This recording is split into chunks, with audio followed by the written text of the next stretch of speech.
the name of the Father and the Son and the Holy Spirit. Amen. Good evening, my dear youths. So we welcome you today for our retreat. So now let's close our eyes and pray for the Lord's mercy. And also we being the youth should always be eagerly waiting for our Lord Jesus Christ. When we pray, it is like something we are talking to our Lord Jesus Christ. Like talking to our friend, talking to our parents, like that. Only when we speak to Jesus, all our worries, all our burdens will be destroyed. So now let's close our eyes and let's start praying for the Lord. Lord, give us the wisdom, give us the knowledge, take out all the burdens in our life. And let's close our eyes. Come on, youths. Let's close our eyes and we'll start praying. Hallelujah. Thank you, Lord Jesus. நன்றி தகப்பனே. இசப்பா இந்த உன்னதமான நேரத்துல தகப்பனே எங்களை ஒவ்வொருத்தரும் முழுமையாக ஒப்பு கொடுக்கிறோம் இசப்பா. எங்களை அனைவரும் பாதத்துல ஒப்பு கொடுக்கிறோம் தகப்பனே. We are the youths, Lord Jesus. We are waiting for you, Lord. இசப்பா நீங்க வருகிற காலத்துல நாங்க ஒவ்வொரு வாழ்க மக்கள் மேலே உடைய ஆவி ஊற்றுவேன்னு சொன்ன தேவாதி தேவன். நீங்க வாழ்க மக்கள் மேலே தகப்பனே உடைய ஆவியால நிரப்பும் தகப்பனே. அபிஷேக தைலத்தால நிரப்பி இசப்பா இந்த நேரத்துல எங்களை பயன்படுத்தும் ஆண்டவரே. இசப்பா Lord Jesus, as we stand before you, Lord, let all our sins be forgiven, Lord Jesus. Make us holy, Lord. Let your presence be upon your Lord Jesus, so that when we praise and worship, when we tell about the word of God, Lord, let your holy presence go and touch deep inside the heart of the youth, Lord Jesus. Let their mind, action, behavior, attitude, character, everything be changed, Lord, by the power of your Holy Spirit. You be here, you guide us and you strengthen us, Lord. I close my prayer to Jesus Christ the Lord. Amen. Amen. தேவகுமாரா பாடலை பாடி நம்ம இந்த கரங்களை தட்டி நம்ம பாடலாமா? எல்லாரும் நீங்க எங்க இருந்தாலும் கரங்களை தட்டி நல்லா உற்சாகத்தோட மகிழ்ச்சியோட நம்ம பாடும் போதோ நம்ம வாயில இருந்து நல்லா உச்சரிக்கணும். ஒவ்வொரு வார்த்தையை நம்ம உச்சரிக்கும் போது நமக்கு அந்த அபிஷேகத்தால இந்த நேரத்தை நம்ம வரப்போகிறோம். Yes, Lord. தேவகுமாரா தேவகுமாரா என்னை நினைச்சிருக்க. தேவகுமாரா தேவகுமாரா கொஞ்சம் நினைச்சிருக்க. தேவகுமாரா தேவகுமாரா என்னை நினைச்சிருக்க.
others. So now it's time to hear the word of God.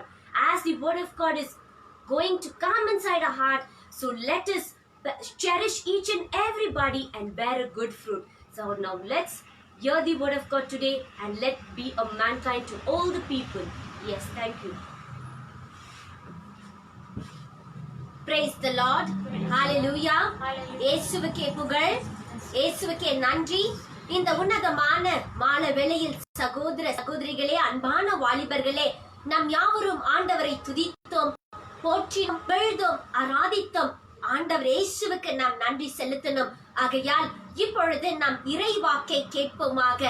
ஆண்டவருடைய இறைவாக்கை கேட்கும் போது பரிசுத்த உள்ளத்தோடு ஆத்ம பாரத்தோடு ஆண்டவருடைய வாக்கை கேட்க வேண்டும். ஆகையால் இப்பொழுது நம் யாவரும் கண்களை மூடி நம்ம பரிசுத்தமாக்க உன்னதமான தேவனை நோக்கி நாம் செபிப்போமாக. விண்ணையும் மண்ணையும் உண்டாக்கின உன்னதமான இறைவனே, இந்த மாலை வேளைக்காக உமக்கு நன்றி செலுத்துகிறோம் அப்பா. ஆண்டவரே, நாங்க நிற்பதும் நிர்மூலமாகாததும் அதுடைய சுத்த கிருபாப்பா.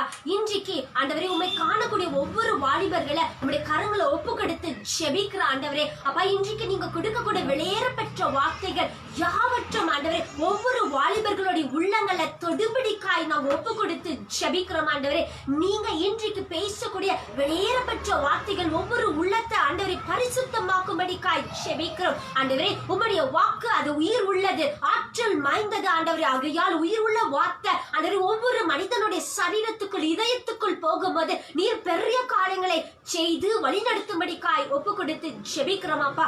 நீர் இருந்து பரிசுத்தத்தில் வழி நடத்துங்க. இது அனைவற்றும் இயேசு கிறிஸ்துவின் நாமத்திலாக ஜெபிக்கிறோம் எங்க ஜீவனுள்ள அன்பு தகப்பனே. ஆமேன், ஆமேன், ஆமேன். இப்பொழுது நம் உன்னதமான இறைவாக்கை நாம் கேட்போமாக. இன்றைக்கு நாம் உன்னதமான இறைவாக்கு தியானிக்க போகிற தலைப்பு என்னவென்று பார்க்கும்போது, இயேசு கிறிஸ்து கொடுத்திருக்கிற சுதந்திரத்தை நாம் எப்படி அதை பயன்படுத்த வேண்டும் என்று சொல்லி இன்றைக்கு உன்னதமான இறைவாக்கை நாம் கேட்போமாக.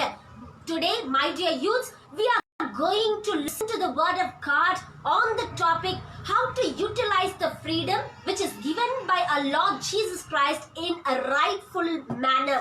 Because when we are in youth, we should utilize the freedom in a right way. அன்பான வாலிபர்களே, நம்முடைய வாலிப நாட்களில நாம் இருக்கும் போது ஆண்டவர் கொடுத்திருக்கிற சுதந்திரத்தை நாம் எப்படி ஒழுங்காக அதை பயன்படுத்த வேண்டும் என்று உன்னதமான இறைவாக்கை வைத்து இன்னைக்கு நாம் தியானிப்போமாக.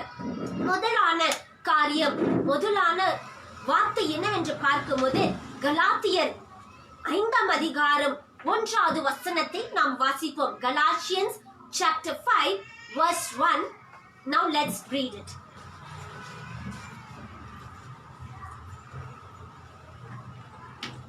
Galatians chapter 5 verse 1. இந்த உன்னதமான இறைவாக்குல ஆண்டவர் நம்மோடு பேசக்கூடிய வார்த்தை என்னவென்று பார்க்கும்போது, நமக்கு ஆண்டவர் ஒவ்வொரு சுதந்திரத்தை கொடுக்கும் போது எப்படிப்பட்ட வழிகளில நம்ம அதை பிரயோஜனப்படுத்த வேண்டும் என்று சொல்லி நாம் இறைவாக்கை இப்பொழுது படிப்போமாக. Freedom is what we have. Freedom is what we already have. Christ has set us free. Christ has already set us free. Stand then as free people, and do not allow yourself to become slaves again. A slave again. Hallelujah. கிறிஸ்து அடிமை நிலையிலிருந்து நம்மை விடுவித்து நமக்கு உரிமை வாழ்வை அளித்துள்ளார். அதில் நிலைத்திருங்கள். மீண்டும் அடிமை தலை என்னும் நுகத்தை உங்கள் மேல் ஏற்றுக்கொள்ளாதீர்கள். ஹல்லேலூயா. பாருங்க, முதல் வார்த்தை ஆண்டவர் இன்றைக்கு நம்மோடு பேசக்கூடிய இறைவாக்கு என்னவென்று பார்க்கும்போது, வாலிபர்களே, ஆண்டவர் நமக்கு சுதந்திரத்தை கொடுத்திருக்கிறார். ஏனென்றால் அது நல் வழியில பிரயோஜனப்படுத்த அவர் நமக்கு சுதந்திரத்தை கொடுத்திருக்கிறார். எப்படி என்று பார்க்கும்போது, நாம பாவைகளா இந்த உலகத்துல வாழும்போது அவர் தன்னுடைய ரத்தத்தையே சிந்தி நமக்காக நம்மளை மீட்டெடுத்து ஒரு சுதந்திரத்தை கொடுத்திருக்கிறார்.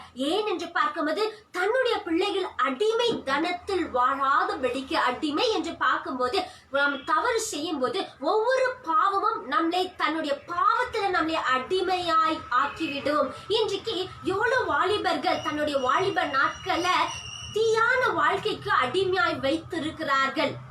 பல விதமான அசுத்த காரியங்களை இன்றைக்கு எவ்வளவு வாலிபர்கள் அடிமையாய் இருக்கிறார்கள். ஆனால் ஆண்டவரோ இப்படியாய் சொல்லியிருக்கிறார், நான் உங்களை ஏற்கனவே விடுவித்தேன். You are already set free, but do not become a slave again. Do not deceive yourself to become a slave என்று உன்னதமான இறைவன் நம் வாழ்க்கை குறித்து அழகாக அறிவிக்கின்றார். ஆகையால் நமக்கு ஆண்டவர் சொல்வது என்னவென்றால், ஏற்கனவே உங்களை நான் பாவத்திலிருந்து உங்களை மீட்டு விட்டு உங்களுக்கு சுதந்திரத்தை கொடுத்திருக்கிறேன். ஆனால் நீங்களோ உங்களை பாவத்தின் அடிமை என்ற அந்த அடிமை தனத்தில் நீங்கள் மூழ்கி விடாதபடிக்கு, அதுல நீங்க சிக்கிக் கொள்ளாதபடிக்கு உங்களுடைய வாழ்க்கைகளை நீங்க பரிசுத்தமாக வைத்துக் கொள்ளுங்க என்று இறைவாக்கு முதலான ஒரு எச்சரிக்கையை நம் ஒவ்வொரு உள்ளத்துல அதோ நம்மோடு பேசிக்கொண்டு இருக்குது. ஆகையால் ஆண்டவர் எந்த விதமான சுதந்திரத்தை நமக்கு கொடுத்திருக்கிறார் என்று நம்ம தெரிஞ்சு கொள்ள வேண்டும். ஆகையால் அதற்காக யோவான் 8ஆம் அதிகாரம் 32 36 வரை நாம் வாசிப்போம். John chapter 8 verse 32 to 36. Let's read what the God of Word tells us.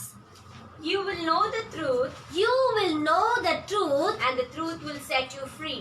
and the truth will set you free. We are the descendants We are the descendants of Abraham. of Abraham. They answered. They answered, And we have never been and we have never been anybody's slaves. anybody's slave. What do you mean? What do you mean? Then By saying, by saying you will be free. you will be free. Jesus said to them, Jesus said to them, I am telling you the truth. I am telling you the truth.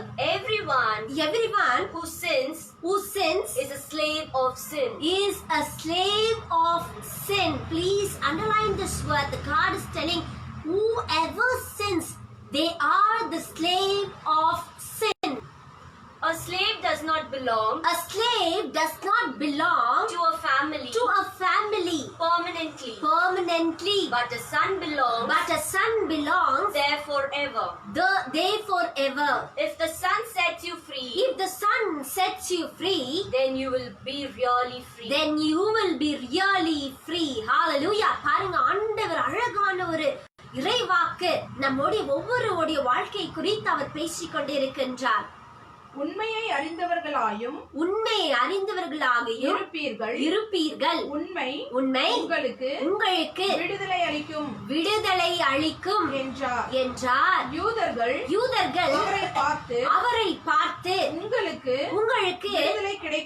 விடுதலை கிடைக்கும் என நீர் எப்படி சொல்லலாம்? நாங்களோ யாருக்கும் ஒருபோதும் அடிமைகளாய் இருந்ததே இல்லை. நாங்களோ ஆபிரகாமின் வழிமரபனாயிற்றே என்றார்கள். அதற்கு இயேசு பாவம் செய்யும் எவரும் பாவத்திற்கு அடிமை ஹல்லேலூயா என்று ஆண்டவர் சொல்லியிருக்கிறார். ஆகையால் இது யாவரும் இந்த வேர்டை அண்டர்லைன் செய்து இதை வைத்து நீங்கள் ஜெபிக்க வேண்டும். பாவம் செய்யும் யாவரும் பாவத்துக்கு அடிமை என்று சொல்லியிருக்கிறார். ஆமென். வீட்டில் அடிமைக்கு நிலையான இடம் இல்லை. மகனுக்கு அங்கு என்றென்றும் இடம் உண்டு. மகன் உங்களுக்கு விடுதலை அளித்தால் நீங்கள் உண்மையிலே விடுதலை பெற்றவர்களாக இருப்பீர்கள். ஹல்லேலூயா. பாருங்க, ஆண்டவர் அருமையான இறைவாக்கு மூலமாக நம்மோடு பேசிக் கொண்டிருக்கிறார். எப்படி நம்மளுக்கு விடுதலை கிடைக்கும் என்று பார்க்கும்போது ஆண்டவர் சொல்லி இருக்கிறார், உண்மை அறிந்திருங்கள், அப்பொழுது உண்மை உங்களை விடுதலையாக்கும். உண்மை உங்களுக்கு விடுதலை கிடைக்கும். உண்மை யார் என்று பார்க்கும்போது அது நசரேயனாக இயேசு கிறிஸ்து தான் உண்மை. அவர் சொல்லுகிறார், அவரே வழியும் சத்தியமும் ஜீவனாய் இருக்கிறவர். He is the truth, he is the way and he is the life. The truth என்று பார்க்கும்போது ஆண்டவராகிய இயேசு கிறிஸ்து தான் உண்மை. அந்த உண்மையான ஆண்டவர் வார்த்தையின் வடிவமாக நம் மத்தியில குடியிருக்கின்றார்.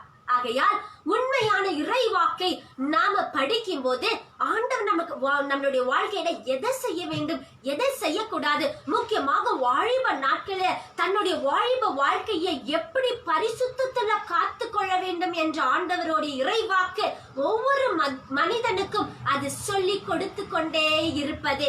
ஆகையால் ஆண்டவர் இங்க என்ன சொல்கிறார் என்று பார்க்கும்போது, ஒருவன் எப்படி அடிமையாய் ஆய்விடுவார்கள் என்று பார்க்கும்போது, பாவம் செய்கிற யாவருமே பாவத்துக்கு அடிமை. ஆகையால் இந்த உலகத்துல யாருமே நாம் பாவமே செய்யல என்று சொல்லவே முடியாது. ஆகையால் ஒரு விதத்துல நாம் பாவம் செய்து கொண்டே இருக்கின்றோம். ஆகையால் ஆண்டவர் சொல்வது இதுவே, பாவம் செய்கிற யாருமே அடிமர்கள். ஏனென்றால் அங்க இருந்த யூதர்கள் யாருமே சொன்னாங்க, நாங்க ஒருபோதும் ஒரு காலம் யாருக்கும் நாங்க அடிமையை இல்ல என்று சொல்லும்போதுதான் ஆண்டவர் இந்த இறைவாக்கை சொன்னார். Those who ever sins, they are a slave of sin. So they are a slave. ஆகையால் அடிமர்களுக்கு ஒரு குடும்பத்துல நிலையான ஒரு ஸ்தானம் அவர்களுக்கு இல்லவே இல்லை. ஆகையால் நாம ஆண்டவருடைய இயேசுடைய பிள்ளைகள் என்று வாயால சொன்னினால் போதாது, மாறாக நம்மளுடைய செயல்களில நமக்கு ஆண்டவர் கொடுத்திருக்கிற அந்த சுதந்திரத்தை நல் வழியில பயன்படுத்தும் போது தான் நாம் அவருடைய பிள்ளைகளாக மாற முடியும். அதுதான் ஆண்டவர் சொல்கிறார், ஒரு அடிமையானவன் தன் குடும்பத்தில் சுதந்திரமான இடத்தை permanent place he cannot take never in a family, but whereas a son can take a place in a family. ஆகையால் இங்க இயேசு கிறிஸ்துவான இறைவன் நமக்காக அவர் ஜீவனை கொடுத்து ரத்தத்தை சிந்தி நம்மளுக்கு ஏற்கனவே மீட்பை கொடுத்து இருக்கின்றார். ஆகையால் அந்த மீட்பை, அந்த சுதந்திரத்தை நாம தவறாக பயன்படுத்தவே கூடாது.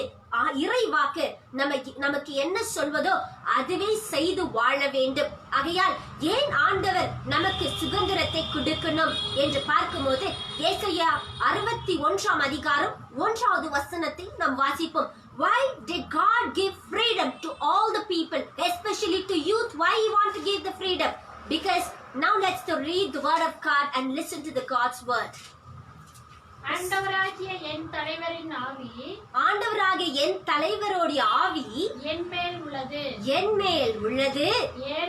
ஏனெனில் அவர் எனக்கு அருள் பொழிவு செய்துள்ளார், அருள் பொழிவு செய்துள்ளார். ஒடுக்கப்பட்டோருக்கு நற்செய்தியை அறிவிக்கவும், உள்ளம் உடைந்தோரை குணப்படுத்தவும், சிறைப்பட்டோருக்கு விடுதலை பறைசாற்றவும், கட்டுண்டோருக்கு விடுதலை தெரிவிக்கவும் என்னை அனுப்பியுள்ளார்.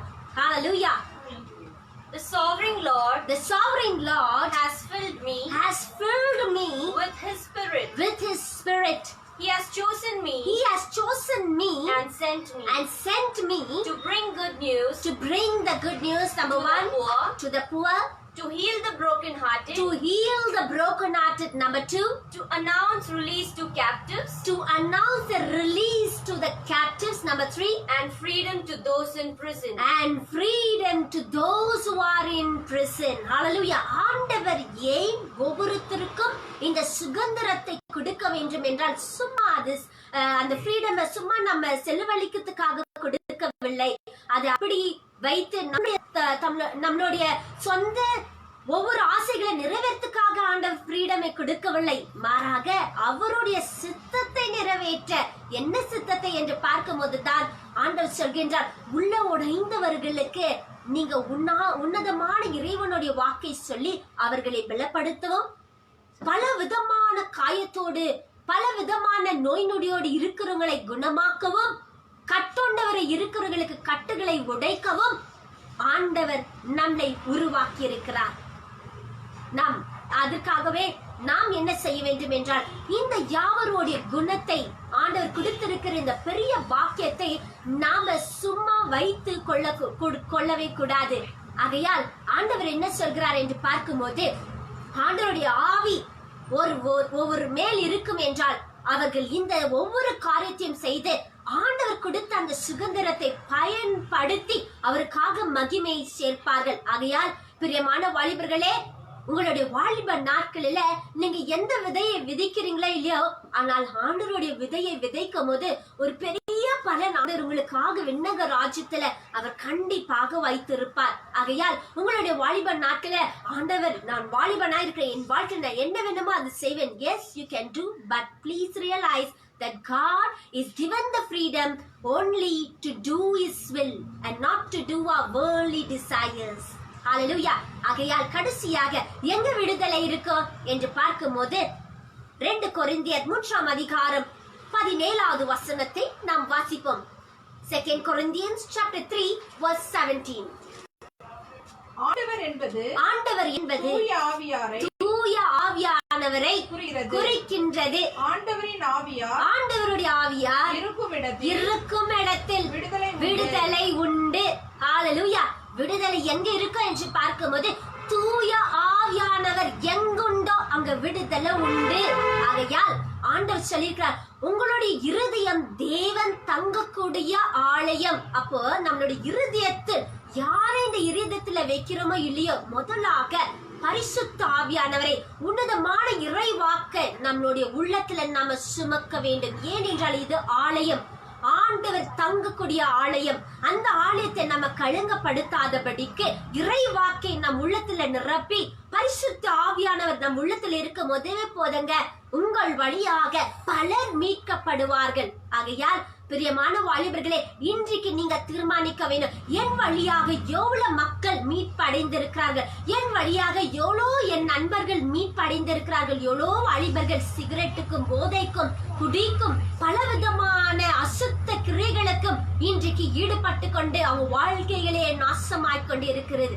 ஆனால் ஆண்டவரோ உங்க ஒவ்வொருத்தரையும் தேர்ந்தெடுத்து அவர் உங்களோடு இன்றைக்கு பேசிக் கொண்டிருக்கிறார். ஆகையால் நீங்கள் மனமாறி பிறருக்கு நற்செய்தியை அறிவிக்கும் போது ஆண்டவர் உங்களை நிமித்தம் அவர் பெரிய காரியங்களை செய்ய அவர் காத்திருக்கிறார். ஆகையால் இப்பொழுது நாம் ஒரு பாடலை பாடி நாம் ஜெபத்துக்கு கடந்து செல்வோமாக.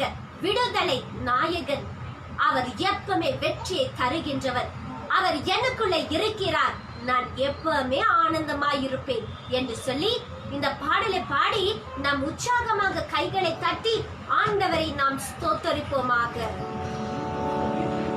Hallelujah. Thank you, Jesus. யாவருமே கரங்களை தட்டி உற்சாகமாக நாம் துதிப்போமாக. Hallelujah. Yes, Father God, please. Hallelujah. Hallelujah. விடுதலை நாயகன் வெற்றியை தருகிறார், எனக்குள்ளே இருக்கிறார்.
ஆண்டவர். Yes, Lord. ஆகையால் இந்த விடுதலை நாயகனை தேடி வருகிற யாவருமே தோல்வியாக போனதே அல்ல.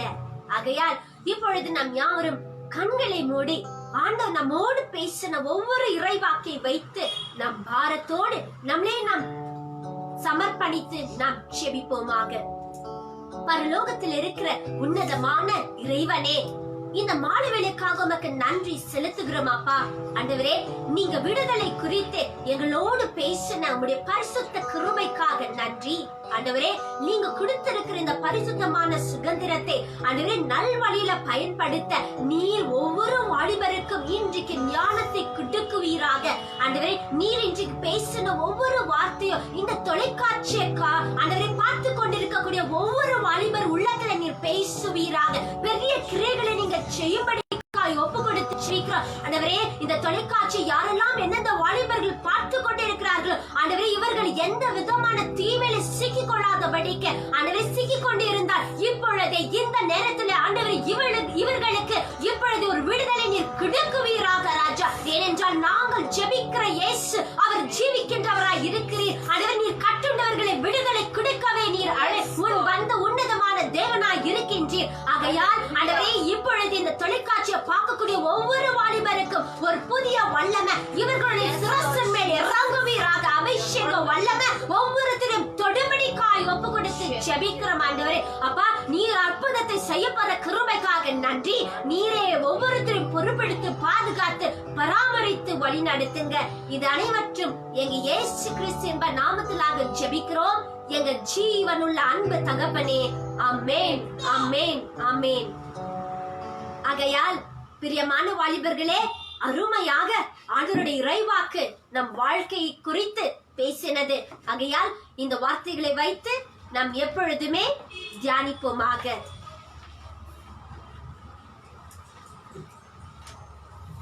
இப்பொழுது நாம் யாவரும் உன்னதமான இறைவாக்கி கேட்பதனால நாம் யாவரும் இப்பொழுது உன்னதமான இறைவாக்கி பெருங்களுக்காக நாம் கேட்போம்.